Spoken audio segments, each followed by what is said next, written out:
Isip o sa ka-driver, si Joseph Dodong Buntag, migamit sa Paragis Bila-Bila Herbal Oil, ug maayo na ang iyang gibati karon.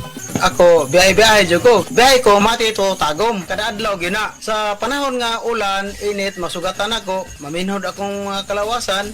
Akong tiil, kay tungod lagi ning ula ito masugatan. Mao na akong ginagamit gyud. Nga haplas, nga bila-bila. Kaloy sa Dios, mawala gyud akong paminhod sa akong kalawasan. Kini ginama sa GFMQ Marketing. Kay sa Paragis Bila-Bila, dili na ka mag-agwanta pa.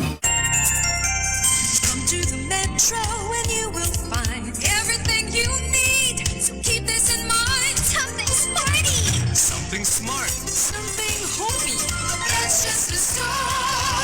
Whatever you beat is whatever you style. It's here at the Metro. It'll be worth your while. There's something for you. Something for you. Something for you at the Metro. There's something for you at the Metro.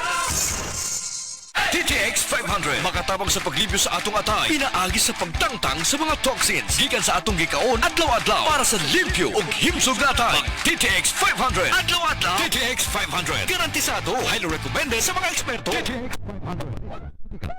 500. TTX 500 man ako minsan may kaayo. Ipatay ko sa kong bana o Ditex 500 gito capsules. Maintain lang na ako. Regular na ako minsan.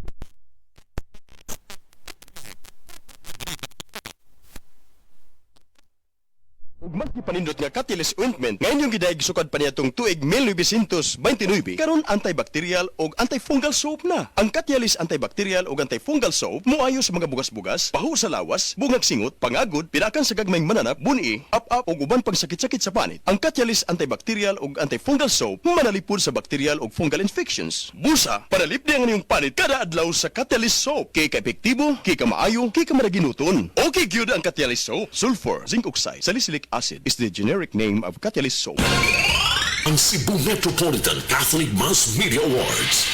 Best Radio Commentator, Best Newspaper Columnist, and Best Public Affairs Anchor, Attorney Rufil Fernandez Banyok. Sa